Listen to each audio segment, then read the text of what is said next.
is Dave Stotts, and I'm the host of a show called Drive Through History. My job has taken me to a lot of amazing places that have been written about in the history books. But today I will be talking about the amazing history of a book. The most influential book ever written, in fact, the Bible.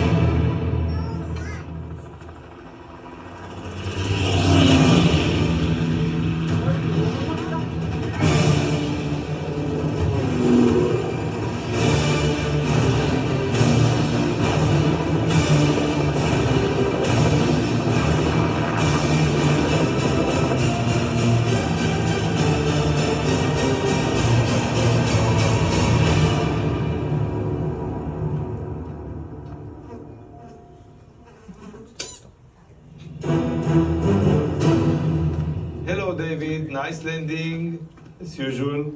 Thanks, Eitan.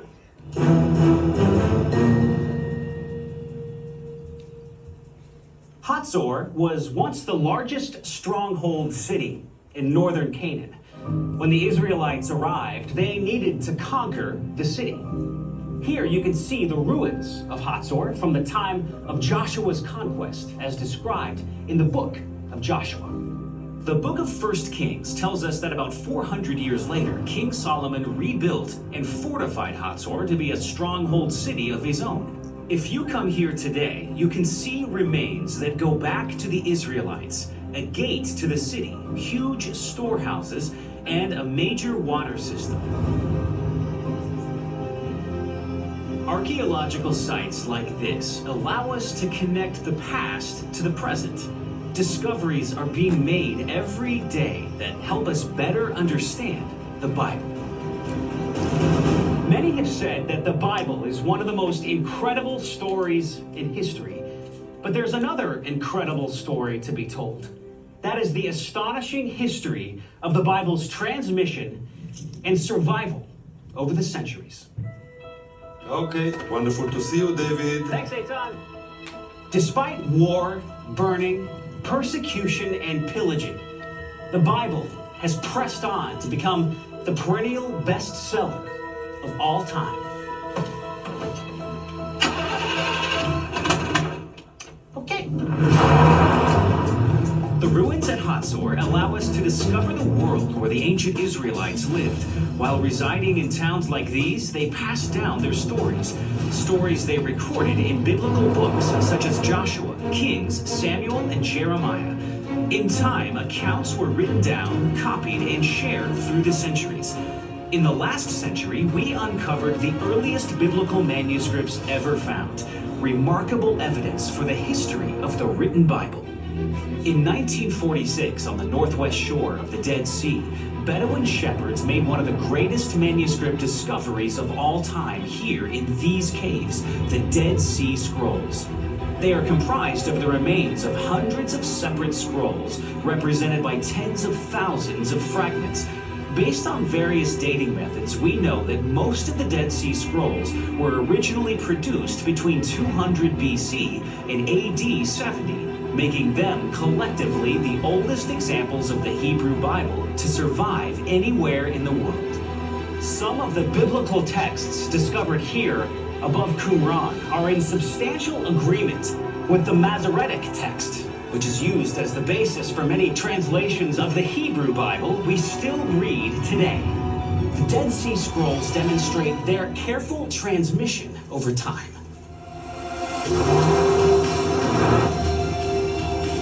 Now let's continue on to the New Testament of the Bible and travel to Rome for the next part of our journey.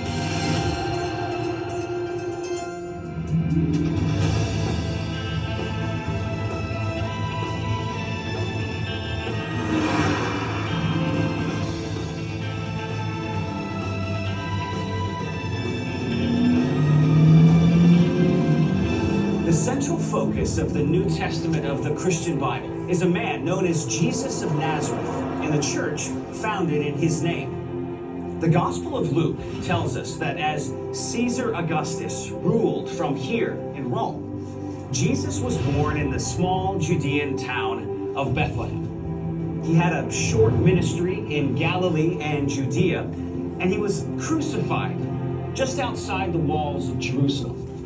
Soon after, stories of his resurrection spread from Israel throughout the entire Roman Empire. Here in Rome, emperors such as Nero, Trajan, and Diocletian were threatened by the spread of Christianity and did everything they could to suppress it.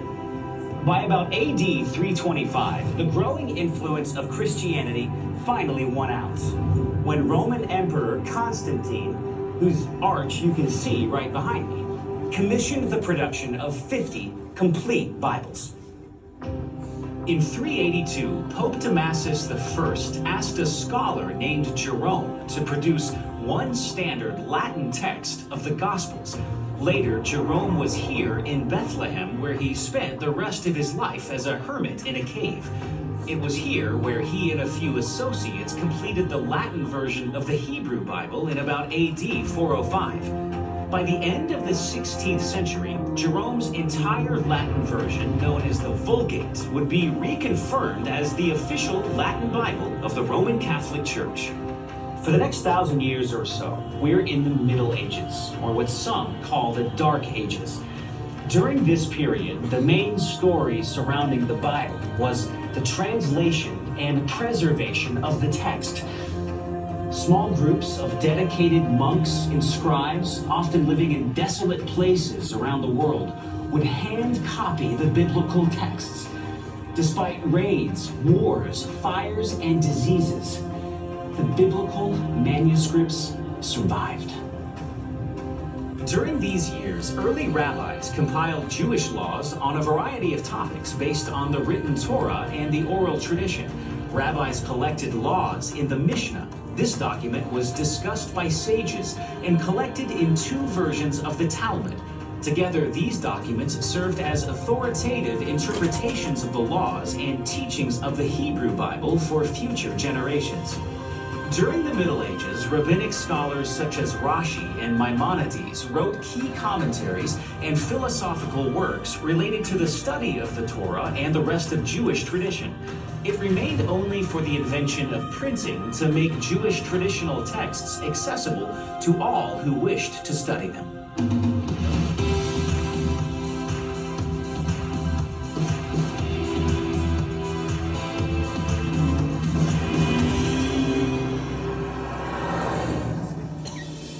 Near the end of the Middle Ages, a man named Johannes Gutenberg, born here in Mainz, Germany, developed his version of movable metal type, a typecasting machine, and an oil-based ink printer.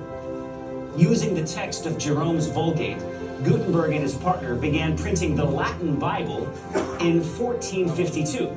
Despite financial issues and delays, they completed the first Gutenberg Bible by early 1454. The first printing of the Gutenberg Bible really demonstrated the beginnings of mass Bible production, and within 50 years, approximately 100,000 Bibles were in print.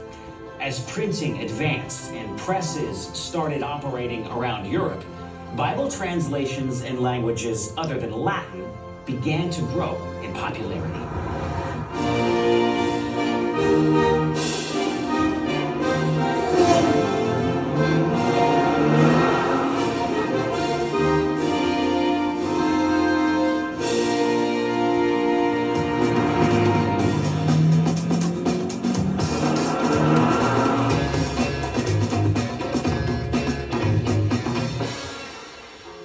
During the early 16th century, scholars such as Erasmus, Luther, and Tyndale came on the scene and created a whole new wave of Bibles in Greek and in common languages such as German and English. By the mid-16th century, another 5 English translations were published, including King Henry VIII's Great Bible, the Coverdale Bible, the Matthew Bible, the Geneva Bible, and the Bishop's Bible.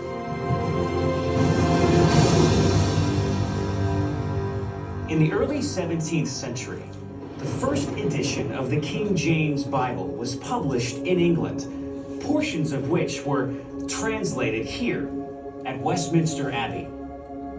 When the King James Bible was combined with the power of the printing press and worldwide colonialism, it soon became the first global Bible. It dominated that position for over 300 years. During the 19th and 20th centuries, Bible societies and Bible translations took off. Today, the Bible has been translated into over 500 different languages. Some of these languages didn't even have a written form until the translation of the Bible. The Bible has been carefully transmitted through time, technology, and culture, from rare manuscripts to near universal accessibility. The Bible is continually being researched and more fully understood through new discoveries.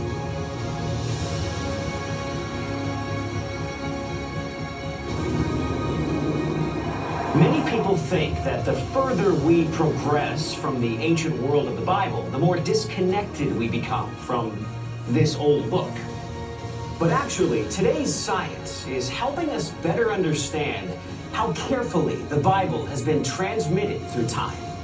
The latest technologies and imaging techniques are now providing an even greater understanding of the history of the Bible.